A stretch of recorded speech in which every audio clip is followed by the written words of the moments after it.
It's a remarkable piece of footage. If it's a hoax, it's very well done. If it's not, then I would say it's probably revolutionary. It's a fake, in my opinion. If you continue to ask questions that are out of bounds, I won't hesitate to terminate this interview. This is powerful because this is not a staged event. This is real.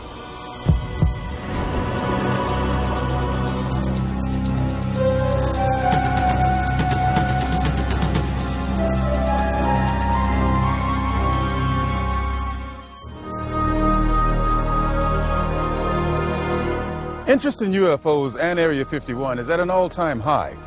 Last year, a highly rated TV special and best-selling home video purported to show an actual autopsy of an alien being from the famous Roswell, New Mexico crash of 1947.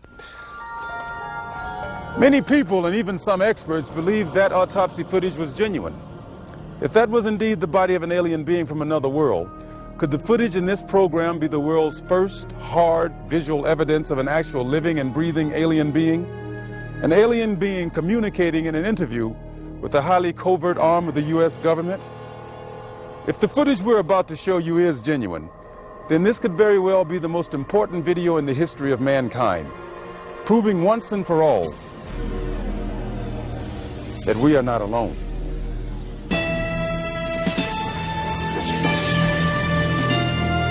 Within Nevada's Nellis Air Force Range, protected by the tightest security in the world, is the Groom Lake Test Site, aka Dreamland, aka Area 51, an installation so secret the government cryptically acknowledges its existence only as an operating location. Until recently, the military flat out denied the presence of such a base.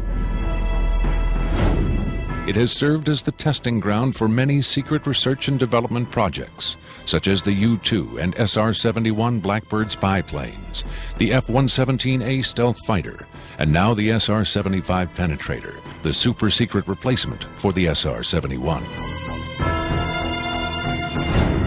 Every morning, a select group of specialists with high security clearances, some reportedly as high as 38 levels above top secret, arrive at McCarran Airport in Las Vegas to be flown to Area 51 aboard a Boeing 737. From the time they leave the ground until they return to Las Vegas at the end of each working day, they enter a world no outsider can ever truly know, except through rumor and the occasional shocking revelation. In 1989, a physicist named Robert Lazar went public with the stunning claim that the United States government was test flying dish-shaped aircraft of extraterrestrial origin at Area 51. Interviewed in silhouette by a Las Vegas TV reporter, Lazar, calling himself Dennis, claimed to be employed at a site on the outskirts of Area 51 known as S4, where he was part of a team attempting to back-engineer the saucers to discover the secret of their advanced propulsion system. It was a very sleek, thin-looking,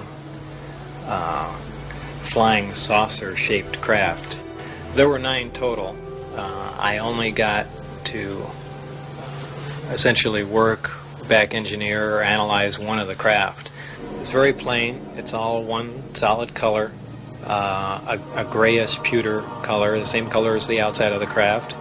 There are no sharp corners anywhere. Every device in the craft, the seat, the amplifier housings, everything has a rounded corner on it, almost as if it was all fashioned out of wax and then slightly melted, so everything curved, even where the ceiling meets the floor on the end. Everything has a curve to it.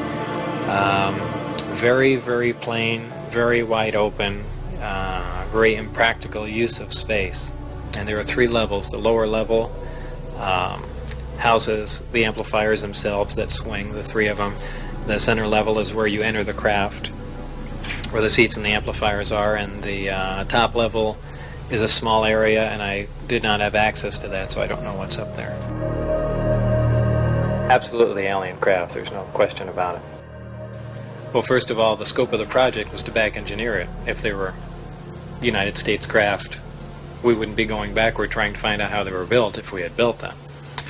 Second of all, the size of the equipment inside, the size of the seats, the materials that were in use, completely alien to us, pardon the pun, and the fuel, element 115, essentially non-existent. All these factors together, and of course the briefing information stating that they were alien craft. Along with Robert Lazar, rocket scientist David Adair is one of the few individuals who will go on record concerning his personal experiences with alien technology at Area 51. Was not of our origin. They shouldn't have let me see that. And then in the results of it, they locked me in a room. And the reason they locked me up in a room was because I wouldn't tell them any more about how the engine would function, and they started getting a little bit more perturbed about that. A former consultant to NASA and top aerospace companies, Adair claims that in 1971 he was brought in to study the engine of a downed flying saucer. What I was looking at was a technological marvel of its time, and it was a magnificent thing to see sitting there, and the whole situation just started really getting me more angry than anything, because the fact that they could sit on such a hunk of technology and not tell us about it. Here we are using liquid fuel engines and rockets at NASA, and here they got an engine that's probably, in theory that we know of, could be a speed of light, an engine capable of speed of light or even faster. Ufologist and lecturer Sean David Morton has appeared on Sightings, Strange Universe, and Hard Copy. He offers his own perspective on Lazar's stunning claim and the super-secret Area 51. Area 51 is approximately 135 miles north of Las Vegas. It sits in a box that's at the western middle corner of the Nellis test site. It was originally called the Groom Lake Facility, and Area 51 actually gets its name from a bombing classification. There's Area 49, 50, 51, 52, et cetera, et cetera. So one of the things that Robert Lazar told us was that if we simply went out to a black mailbox at 6:30 p.m. on Wednesday nights, that we would actually see flying saucers, that these objects would test, and that this was the military testing time between 6:30 and 9:30, and then early in the morning between about 3 a.m. and about 6 a.m. Vigorous efforts have been made by employees of the government and others to debunk Lazar's claims and discredit him personally. Nevertheless, Area 51 has become the center of a raging controversy, whether in fact certain clandestine agencies of the U.S. government are in secret contact with alien beings. Project Sigma was supposedly a deal between the United States government and various extraterrestrials that after the Roswell crash of 1947, that an organization called Majestic 12 was formed, and then in 1953, President Eisenhower was then brought in on this. Well, there was a negotiation going back and forth between the United States military, the government, and the extraterrestrials. Apparently, we had a number of things that the extraterrestrials wanted. Number one, the military needed hardware. We wanted technology, we wanted weapons technology, propulsion technology, metallurgy technology, and in exchange for this, the ETs were willing to trade us their hardware for our software, and software namely being us. What they primarily wanted was genetic material, and in exchange for that, they were willing to give us certain technological advances, like a number of flying saucers. It is out of Area 51 that the tape we are about to show you was supposedly smuggled. On Friday, July 26, 1996, the offices of Rocket Pictures, a producer-distributor of motion pictures and television programs, received a phone call. A male voice, identifying himself only as Victor, claimed to be in possession of a videotaped interview with an extraterrestrial being. Tom Coleman, president of Rocket Pictures, was intrigued enough to take the call. I, of course, thought this was some hoax. In fact, I thought it might have even been my brother at one point. But as we spoke, this was someone who seemed to be very serious. We went back and forth on this, and I basically decided that, you know, this is a little bit too weird for me. Thank you and goodbye. As I hung up, I had a very strange feeling that maybe, just maybe, there was something here. He said he had a tape of a space alien, an ET, that was being held in a military installation in Nevada. I'm not sure as a prisoner or a guest. And he had this on tape. As we've already heard from Sean Morton and others, this is not the first time allegations have surfaced that the U.S. government is playing host to extraterrestrial biological entities, or EBEs. The first and most famous alleged contact was the Roswell flying saucer crash of 1947. This is the incident from which the alien autopsy footage supposedly originated. But there have been persistent rumors that not all of the aliens retrieved from the Roswell crash were dead. The final fate of the survivors, if any, is unknown. 2 years later, however, in 1949, another alien is reported to have survived a saucer crash, and this being, known as EBE-1, was taken into custody and kept at a safe house. EBE-1 supposedly suffered from chronic health problems, which the doctors of the time were helpless to treat.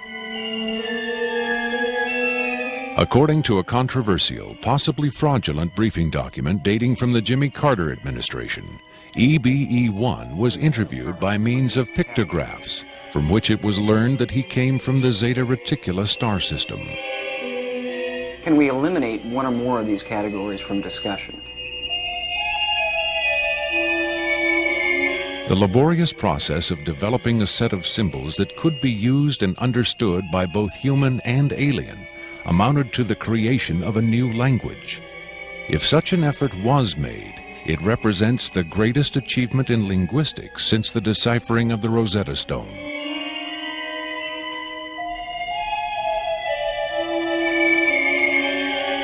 That such an achievement would be kept secret illustrates the hysterical paranoia of the time as the Cold War intensified under the threat of nuclear annihilation.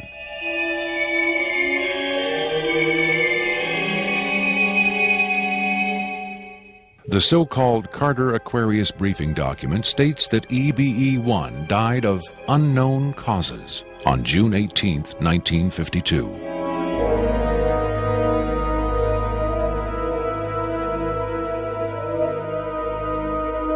Skeptics who doubt the authenticity of the Carter-Aquarius document find it unbelievable that highly advanced alien beings would allow one of their own to die under the primitive medical care of a species that had barely begun to conquer its own diseases.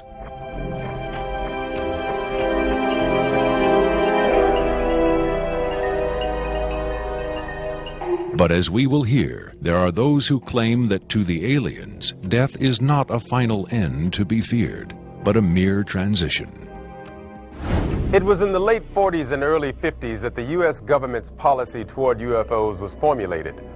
Publicly, there was Project Blue Book, which made a great show of gathering data on all the major UFO sightings, finally declaring them all to be hoaxes, mass hysteria, or swamp gas.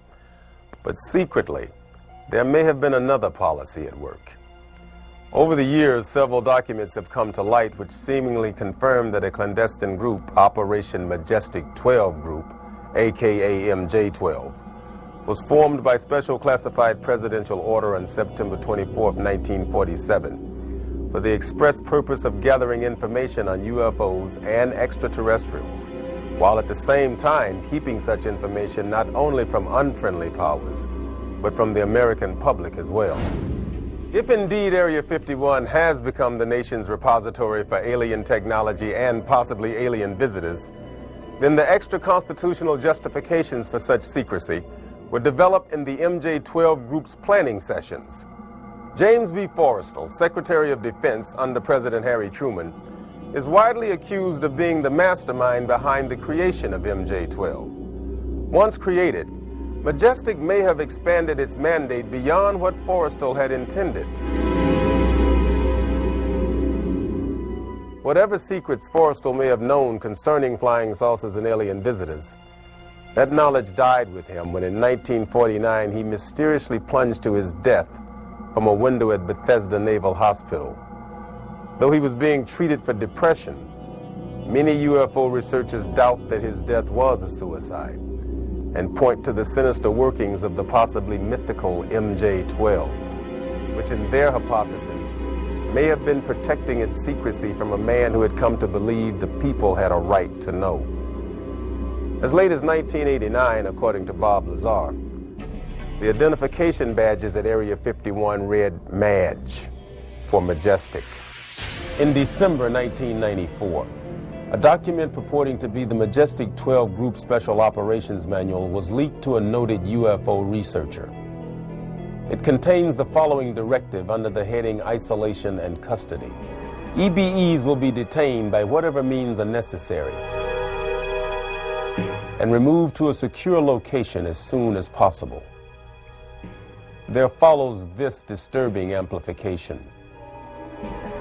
Although it is preferable to maintain the physical well-being of any entity, the loss of EBE life is considered acceptable if conditions or delays to preserve that life in any way compromise the security of the operations.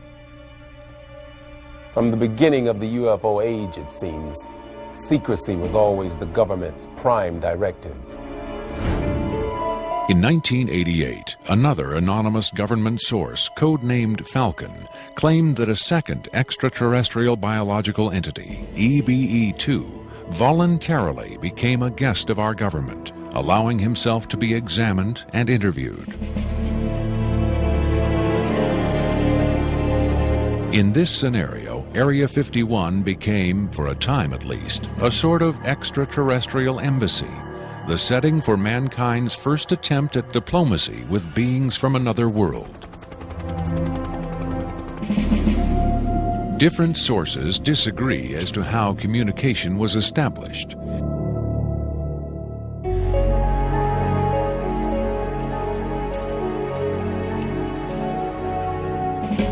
There is universal agreement that the EBEs are incapable or unwilling to speak human language.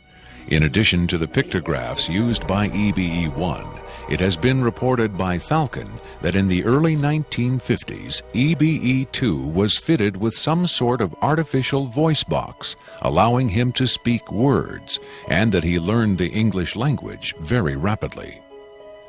Other sources doubt this story, however. By our kind, do you mean we Americans? What has been reported most persistently is that the aliens communicate via thought projection, or telepathy. They would have been tortured, made to give up their secrets, instead of questioned in this friendly manner. We cannot be forced to communicate. Has it been tried? Not by us. We speak to who's ever willing to listen. The idea of telepathic communication with alien beings carries with it the same doubts and controversy attached to telepathy itself. Do the practitioners of this ancient art really have the ability to read minds? Or are they crafty charlatans who simply tell the listener what he or she wants to hear? If the cynics are right, then the self-proclaimed telepaths recruited by the government in the 1950s were playing an astoundingly daring hoax by claiming to speak for the mute visitors from the stars. Defenders of telepathy call this notion preposterous and point to the long history of government-funded research into mind reading as proof that their science has merit. In the last 4 decades, there have been persistent, often contradictory rumors and even eyewitness accounts of other alien visitors meeting secretly with military or government officials. But what about today? The Tester Corporation has recently come out with a model kit of Gray, the extraterrestrial life form, and a scale model of the so-called sport model, the UFO Bob Lazar says he studied at Area 51. This UFO kit has quickly become one of the most successful model kits in the history of the company. If the military is, in fact, conducting tests of extraterrestrial spacecraft at Area 51, then where are the alien creators of these craft? In his first TV appearance under the pseudonym Dennis, Bob Lazar was asked if there are living aliens at Area 51. Clearly nervous, he evaded the question by saying, quote, "I really want to steer away from that right now," unquote. In subsequent interviews, however, he admitted catching a glimpse of two scientists talking to a strange short figure with long arms. He also reported seeing several documents that seemed to contain first-hand information on alien civilizations. Lazar is skeptical of a claim made by Falcon that a group of EBEs have been given complete control of a separate base within Dreamland. But he does admit having read a report of a tragic misunderstanding between military personnel and alien beings in the late 70s. Lazar states that it had to do with bullets the MPs were carrying, and that the bullets might explode, possibly due to a field the aliens had generated in that area.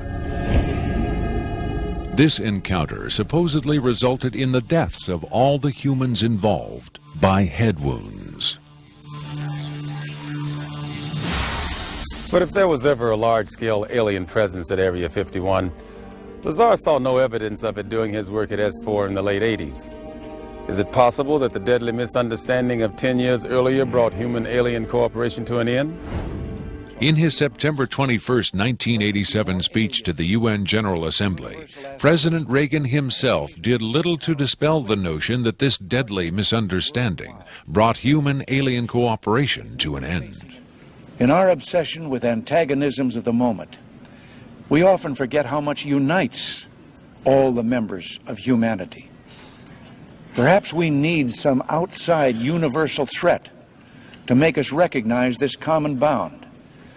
I occasionally think how quickly our differences worldwide would vanish if we were facing an alien threat from outside this world. Are the inconsistencies between various tales coming out of Area 51 evidence that these stories are lies? Or are the discrepancies the result of an intentional campaign of disinformation designed to discredit any elements of truth that may be reaching the public? If so, how does Victor fit into the jigsaw puzzle of questionable witnesses to the alien presence at Area 51? Is he a hoaxer, a government dupe, or a frightened whistleblower with the hard evidence to back up his story? I made it very clear to Victor that his credibility was the entire issue here, and that everybody's going to think this is a hoax, and that how are they going to possibly verify this? What he said was, you can do anything you want in terms of verified, any type of due diligence. He will answer whatever questions put forward. We could do whatever type of checking. We could bring in experts. We could have the tape tested. We could, in fact, he encouraged all of these aspects. He just did not want his face and his real name revealed. At Coleman's insistence, Victor agreed reluctantly to appear on camera, but only in disguise, in shadow, and with his voice electronically altered. The questions were agreed upon in advance, but during the actual interview, the discussion occasionally deviated from Victor's approved questions. What is your occupation at Area 51? I won't answer that. I have had reason to be present at Area 51, but I'm not going to clarify whether or not I was there as an employee. Are you saying you were there as a visitor? I'm not going to specify why or in what capacity I was there, only that I was there. Can you tell us how many times you were there? When I agreed to this, my fundamental ground rule was that I would not be asked to divulge personal data that might help pinpoint my identity. If you continue to ask questions that are out of bounds, I won't hesitate to terminate this interview. Are you saying that the number of times you were present at Area 51 is enough to pinpoint your identity? Any specifics will narrow the field of suspects. Of course, I could lie. Let's say I've been there 47 times, or anyway more than once. Let's turn to the tape itself. The copy you've supplied is not the original tape. No. Was the original at Area 51 when you copied it? That's out of bounds. Is it fair to assume that the copying of tapes at Area 51 is heavily restricted? You can assume anything you like. I would say that's a fair assumption. That's obvious. I will say that this tape was copied under special circumstances. Otherwise, copying it would have been impossible. Can you be more specific? More specific? Okay, I'm sure they've figured this much out already. Recently, there was a wholesale transfer of video documentation from analog tape to digital disc storage. In a couple of instances, this allowed data to leak from a highest security system to a less high security system. Even so, this particular tape was the only... I think that's about all I'll say about that. Was there something about this particular clip that made it more accessible to be copied? Not necessarily, no. Was there something about the content that caused them to file it differently or give it special handling? This interview was terminated. The interview resumed only after a discussion of the ground rules. Have you personally seen the alien being that appears in the tape? Yes, I have, but I stress I was not necessarily present at the interview session that appears on the tape. I'm not going to be specific. I may have encountered the being at another time. What can you tell us about the alien interview we're about to see? This one is rather recent, very late in the series. The interview process has been ongoing since the being arrived, which was in 1989. Approximately twice a month, they sit it down for a session that generally lasts from 3 to 5 hours. If they try to go longer than that, or if they schedule the sessions more frequently, the being becomes unresponsive. There's a fair amount of infighting among the scientists from different disciplines to get their questions asked. What has the alien revealed? Various minor technical details of the saucers. The physicists and engineers are frankly frustrated. They feel the being is withholding information. Possibly concepts are getting lost because all the information has to come through a telepath. But also it may be that the bulk of their scientific knowledge is just too advanced to be translated into our primitive conceptual framework. It's analogous to if a human scientist were to try to translate quantum mechanics into the grunts and screeches of a chimpanzee. That's not a very flattering comparison. Frankly, there's a high attrition rate for scientists in the program. You'd think they'd be energized by the challenge. But a lot of them take the ego deflation very hard when they find out not only how much they don't know, but how much they aren't even capable of understanding. What else has the alien communicated? Oddly enough, the being seems to have a much easier time communicating spiritual concepts.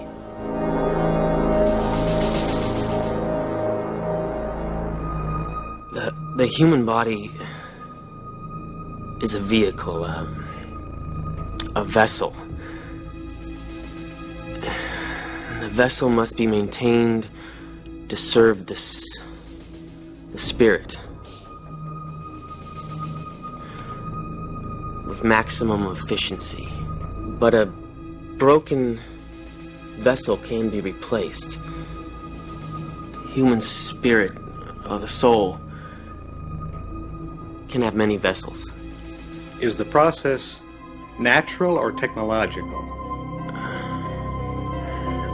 Both are one. Technology is a natural excrescence of humanity. Technology is a process the vessel uses to perfect itself. So this transference of the soul from vessel to vessel, did your kind create the mechanics of it, or is it a natural... Did it predate the intellectual creation? Before understanding must come acceptance. And it's not technological. Well, I think what he's trying to say is that the question is meaningless. The soul can travel from vessel to vessel. Reincarnation, transfiguration, whatever. It's real. What I'm getting at is, does he know how it's done? Victor uses the term vessels to refer to the alien's conception of the body as a disposable vehicle for the soul.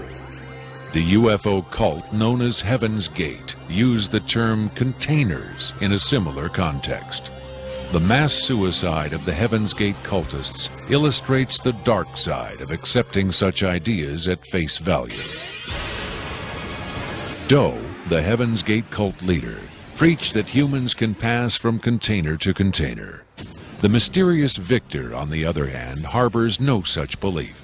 In his interview, recorded months before the Rancho Santa Fe tragedy, Victor made his attachment to his own earthly vessel abundantly clear. And let me just state here publicly, to head off any clever ideas anyone might be having, I have never been, am not now, and never will be suicidal. But how would the public know if something happened to you, since we don't know who you are? I'm taking care of that, trust me. If something happens to me, if I die, people will know who I am. Do you think it's a reassuring sign that these aliens can communicate with us on a spiritual plane? It would be nice to think so, but I'm not sure if it's really such an achievement considering the mismatch between our intellects. I mean, you're not going to have much luck making your dog understand calculus. But if you pet him on the head and say, "Good dog," aren't you communicating spiritually? And doesn't the animal control officer say, "Good dog," when he comes to put some poor stray to sleep? Doesn't the vet try to reassure the animal just before he spays it? When you're dealing with beings whose intellect is so far beyond your own, I don't think it's safe to assume they have your best interests at heart. What about the content of the tape segment you brought? As I said, this is late in the series. In fact, it's quite close to the end. Because of his unwillingness to reveal his own identity, Victor's story stands or falls on the credibility of the tape he supplied. Here, exclusively, for the first time anywhere, is the uncut, uninterrupted alien interview tape, shown in its entirety in real time.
You removed the soundtrack from the tape before you turned it over to this program.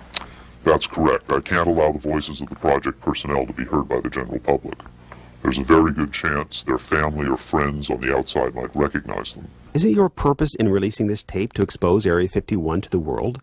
My purpose is to expose the existence of the aliens, not compromise these individuals. I made the decision to come forward. I'm taking precautions to protect my own identity, and I don't think it's fair for me to put these others in danger of exposure. In any case, the interview on the tape went nowhere. It was interrupted, as you'll see. Can you describe for us what we're seeing? All right, we're looking at the interview suite at S4. It's kept dark for the comfort of the aliens. The figure who is just barely visible in the left foreground is the telepath, and behind the camera is a raked seating area for observers. Although in this case, I believe the only other person present was a military aide. The alien is seated behind a glass partition in a biocontainment area, which is maintained at biosafety level 2, the lowest designation. That's primarily for the protection of the aliens, not us. The theory is that if they were going to infect us with an alien bug, it would have happened 50 years ago. In fact, all the indications are the aliens eliminated microbial and viral life from their own ecosystem long ago. They aren't susceptible to our diseases directly, but it has been shown that microbes can reproduce and form colonies within their respiratory systems, which tends to exacerbate the debilities they seem to suffer anyway in our environment. In fact, you can see here the alien is beginning to flag. The interview was not going well. The telepath was trying to clarify some points from a previous interview, but he wasn't receiving coherent responses. As you can see, the being is in real distress. At this point, the telepath is sending out a message to the medical staff. He's trying to communicate with the alien, but he's getting no response.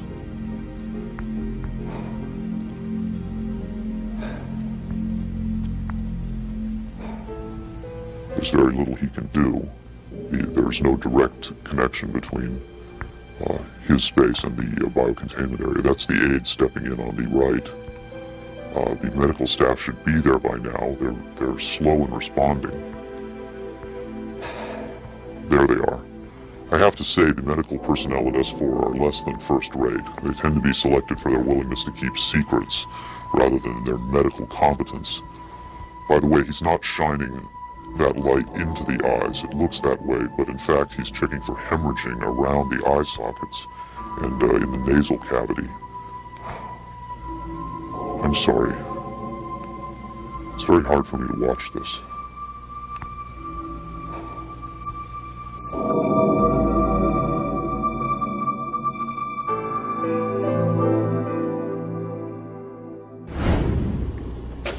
You're asking me if I think this is real? That have I finally seen a space alien?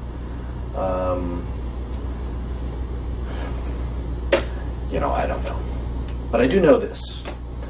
I know that this is not a tricked up version like the alien autopsy. It doesn't attempt to distract you away from the alien. It doesn't have that cinema verite, black and white. It doesn't go to great lengths to try to fool the audience. It's straight ahead. It's an alien on tape.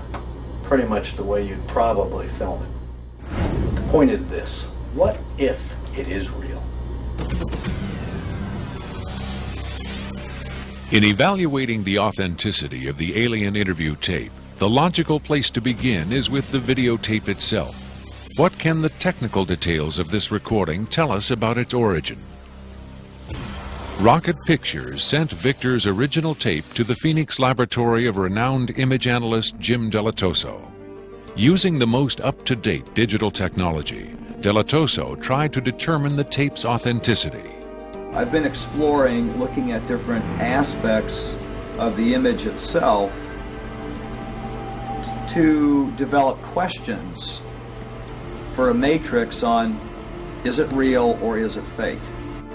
I grabbed a frame in the computer and we're outputting it now in digital format, and you can see that we have an absolutely solid picture. What we've done is taken the picture and moved it over so that we can look at the information that's in between the frames.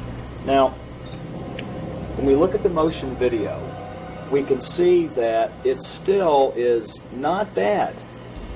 And when we have this little indicator down here, it tells me that the original image was transferred using some kind of time-based corrector. These are video screens up here, television, video monitors, and they're off at an angle. If this was shot using a video camera with lines on it, we would see moire patterns up there, and we don't see the moire patterns. So there's a probability that this was shot originally on film, possibly a film stock like 7252 or 7247, depending on the lighting. The idea that these images may have originated on film is in direct contradiction to Victor's statement that the interview was shot on video. On closer inspection, Delatoso decided the images could indeed have been recorded by a video camera under certain specific conditions. In this case, I get the sense of it that this was originally created using either film, transferred telecine to beta, that then this is the third generation, or it was taped under very low light conditions with the video gain boosted probably 12 dB. Even the emotionless analysis of a computer cannot provide a definitive answer. Delatoso's efforts yield tantalizing hints, but in the end they only increase the mystery. One of the key things about this creature are its eyes. Like the other experts, video analyst Jim Delatoso was emotionally affected by what he saw. He took the tape very seriously and offered this personal opinion. If someone faked this, I don't like these people. I think it's a bad thing for people to do, because if extraterrestrials come here, it's an incredibly important thing to understand who they are and why are they coming here. If this is not faked, I think we've got a glimpse here of a sense of communication with someone who came from a long distance away. When asked his opinion of the alien interview, Adair was careful to answer only in terms of his own experiences. If you're referring to the film where it's aliens being interrogated at Area 51, I don't know. I've never seen a UFO in my life. I've never seen aliens pickled in a jar or anything like that.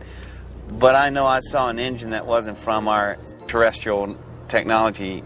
If you look at an engine like that, it came out of a craft. If it come out of a craft, then that craft has occupants. So it's very logical to assume then that those occupants could still be here and they could be interrogating them, or they could have downed another craft since 1971.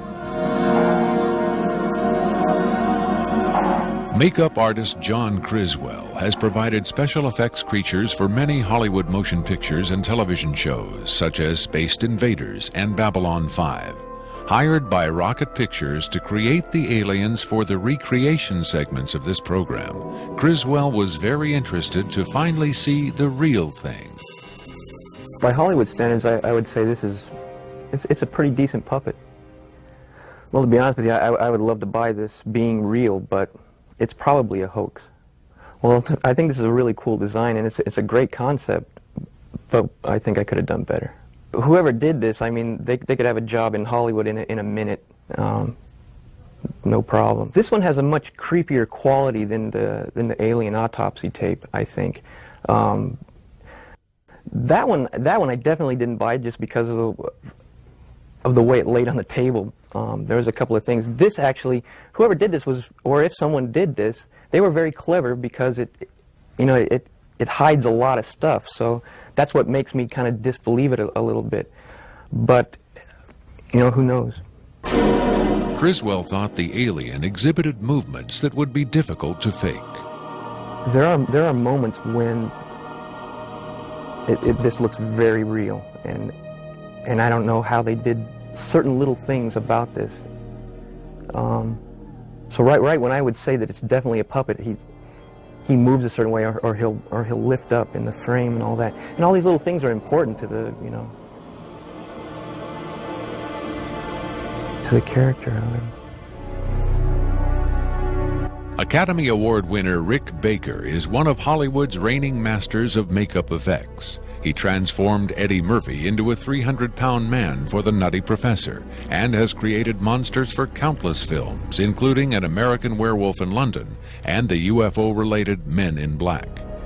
Baker dismissed the tape as a fake. Yeah, this doesn't fool me. I don't buy this. I think this is a puppet, and you've got a table in the foreground that's hiding the rest of its body. You've got some kind of, whatever that instrument is in the foreground, it's hiding. It's also lit very mysteriously. I think if you were going to record this alien, you would want to see it, and you wouldn't want to hide it behind a table, and you would light it in a way that would show up much more than this. And this particular movement, this head-jerking movement here especially, looks very puppety. It looks a little overdone and very much like a guy with his hand inside this thing maneuvering it. I guess he's supposed to be ill here. Is that what's going on? It just looks like they went to a great deal of effort to hide as much of the anatomy other than the head on this puppet, and I just don't buy it. I would be willing to stake my reputation on the fact that I think this is a hoax. It's very interesting to see, though. In Baker's opinion, there was no controversy at all. It's a fake, in my opinion. We could build better. We have built better. UFO expert Robert Dean, on the other hand, had no doubt whatsoever that the tape was authentic. This is powerful because this is not a staged event. This is real. In the 1960s, Robert O. Dean served as an Army intelligence analyst at NATO headquarters in Europe, where he claims to have seen first-hand evidence of alien beings and their artifacts. Retired from the Army, he is now a highly regarded UFO researcher and analyst. Dean was asked to view the tape and offer his expert opinion. Treating him like a piece of livestock, wiping his lips. Calling on his own first-hand experience for comparison, Robert Dean was stunned and moved by what he saw. That breaks my heart.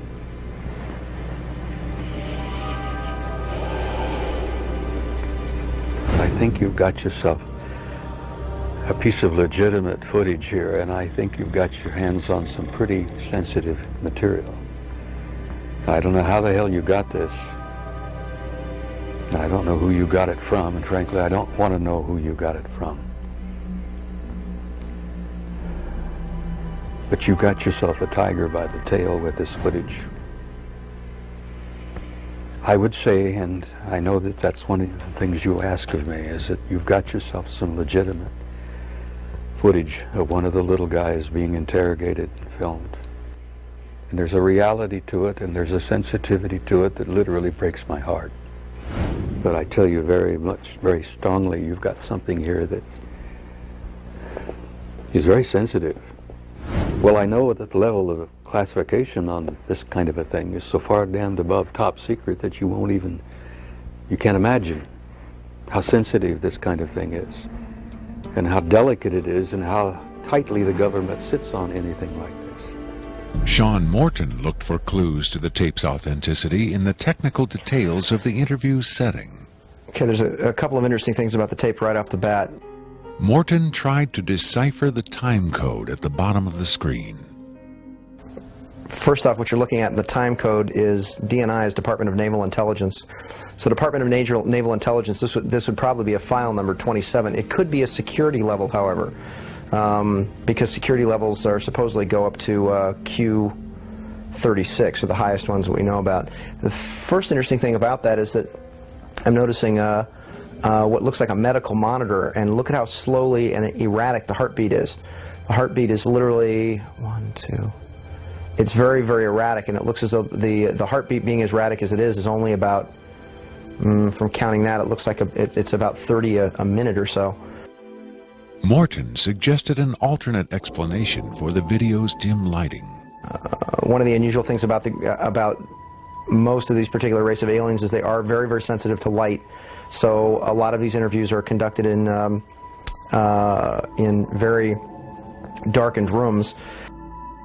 To Morton's eye, many features of this alien dovetailed with accounts of other first-hand contactees. Another strange thing about the physiognomy of these creatures is, as well, is if you will notice that the neck itself is not at the back of the head like a human being is. The neck is actually in the center of the head, which is what actually gives it problems holding its head and its neck up. Whatever this is, it's being taken, the interview is actually being done through a piece of glass, which is probably something somebody faking the photographs probably wouldn't think about. Right there we see that the creature appears to be choking. The dark eyes, in many cases, are actually a form of lens that guards the creature against untoward sunlight. It's a remarkable piece of footage. I mean, it's very, very, very, very interesting. If it's a hoax, it's very well done. If it's not, then I would say it's probably revolutionary. Another expert who was asked to examine the tape was Michael Hesseman, one of Europe's leading UFO researchers and author of the international bestseller Beyond Roswell. When I got the first information about the alien interview footage, and when I saw the first picture, I said there might be a connection to a real incident. Hesseman was intrigued both by the alien's appearance and by Victor's claim that the being arrived at Area 51 in 1989. If it is authentic, it might be the most significant film ever published, ever shown on television. For several years now, Hesseman has been investigating reports that the South African Air Force shot down a flying saucer in the Kalahari Desert in 1989. According to Hesseman's sources, 2 survivors were retrieved from the downed saucer. One was sent to Wright-Patterson Air Force Base in Ohio, and the other to Area 51. The extraterrestrial in Victor's tape bears a striking resemblance to descriptions of the Kalahari ET, and the timing of its appearance at Area 51 is consistent with the South African incident.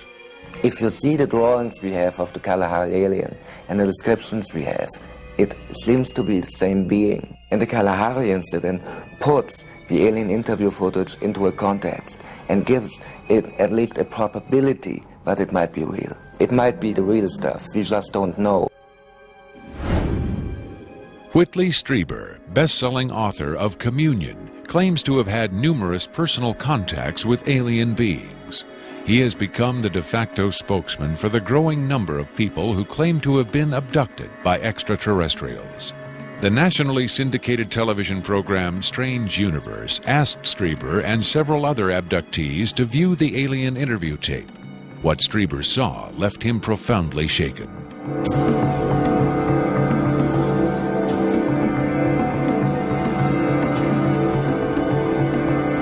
Strieber would not agree to be interviewed on camera for this program, but on Strange Universe, he had this to say.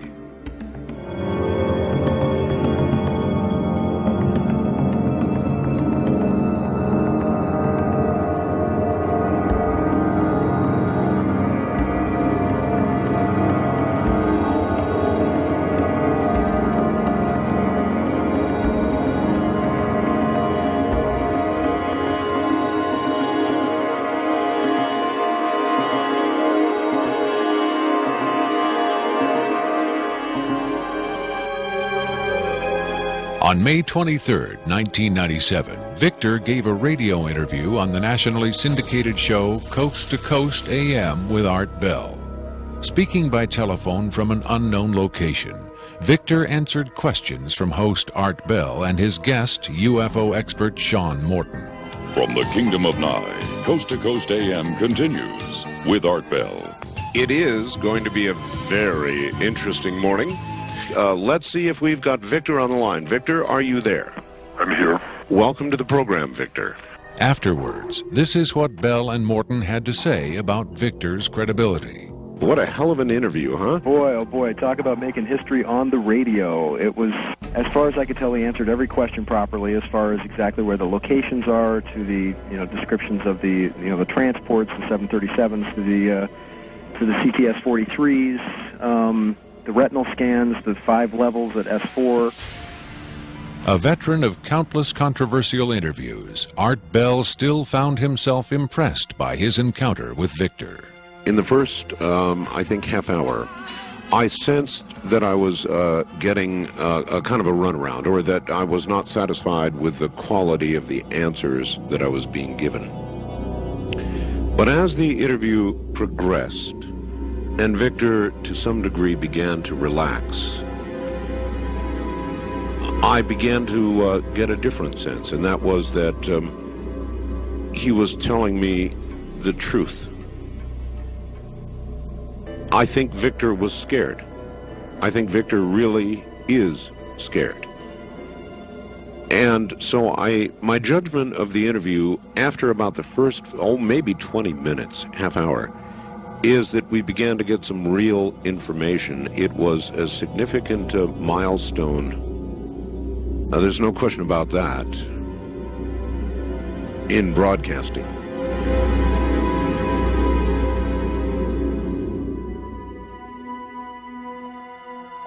If the government has really been in contact with superior aliens, wouldn't we see some evidence of it? For instance, amazing new scientific discoveries.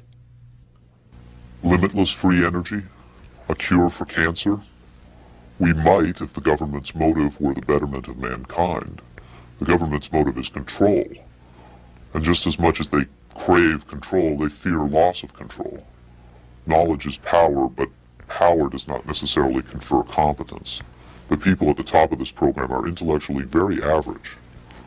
They're not capable of making proper use of what's been handed to them, but they have no intention of letting anyone else ever get a chance to solve the puzzle. And let's not forget there's also the real possibility that the government is being manipulated by the extraterrestrials for their own purposes. You could have released this tape to the news media, but you insisted on being paid for it. Doesn't that cast doubt on your own motives?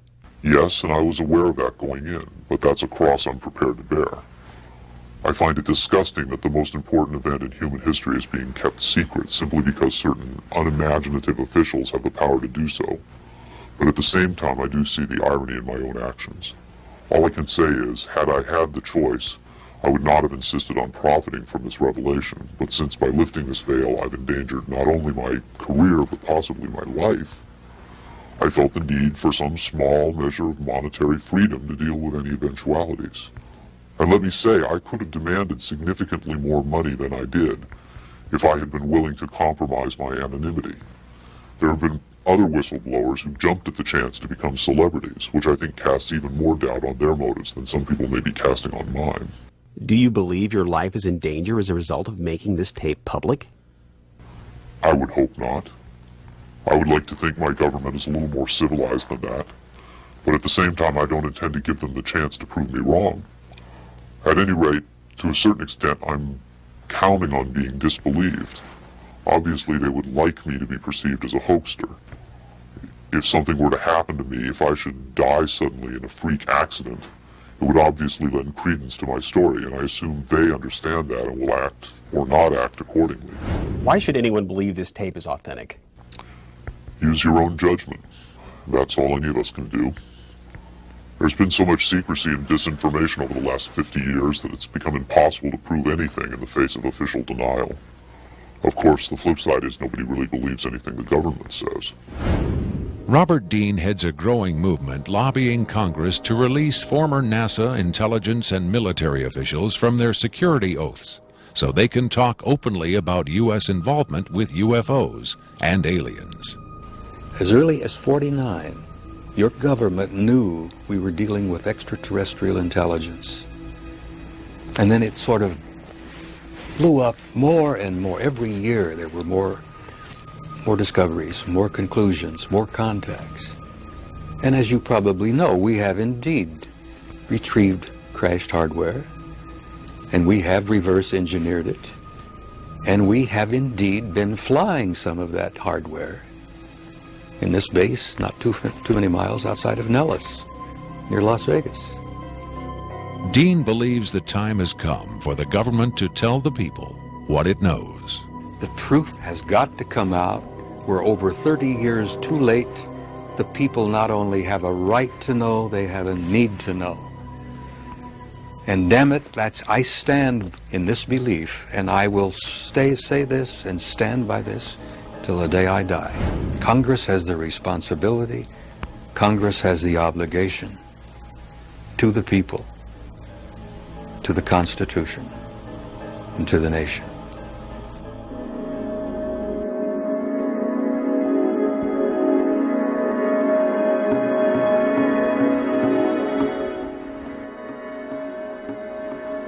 Did this alien die? I can't answer that with certainty. I do know the interviews came to an end. Whether the being died or was retired, and I don't mean that in the spy thriller sense of having it killed, I mean retired from the interview process. I just don't know. I'm fairly certain it didn't go home, at least not in the physical sense.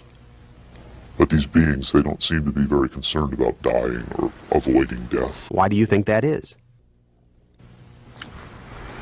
Maybe they know what comes after death with more confidence than we do. Maybe there's another vessel waiting for them on the other side. The other side? Yes, which may in fact be where they come from in the first place. I've heard the claims that they come from Zeta Reticula or the Pleiades, but it hasn't been established that they come from out there at all. Their saucers may not travel through space as we know it. They may fold in from another dimension, another reality. You make them sound almost supernatural, like angels or devils. Supernatural is just a term for aspects of nature we don't understand. For many people, they certainly do serve the functions of both angels and devils, forces we can't comprehend. Have you had enough of me? I think I've earned my money.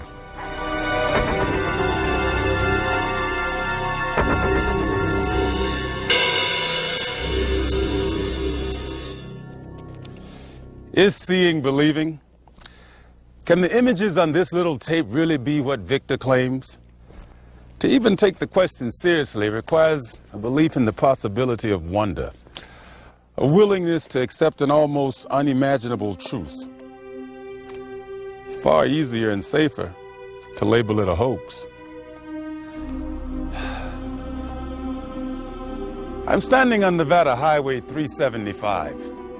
America's official extraterrestrial highway, redesignated last year by the legislature in acknowledgement of the worldwide fame that has become attached to this desolate spot. Beyond those mountains is Area 51, the most widely discussed secret place on Earth.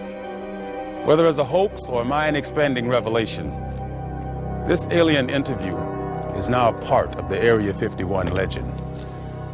There will come a day when the secrecy at Area 51 ends. When that day comes, then we will know whether this tape was real and what the true motive was for its sudden appearance. Until then, we can only speculate, investigate, and hope.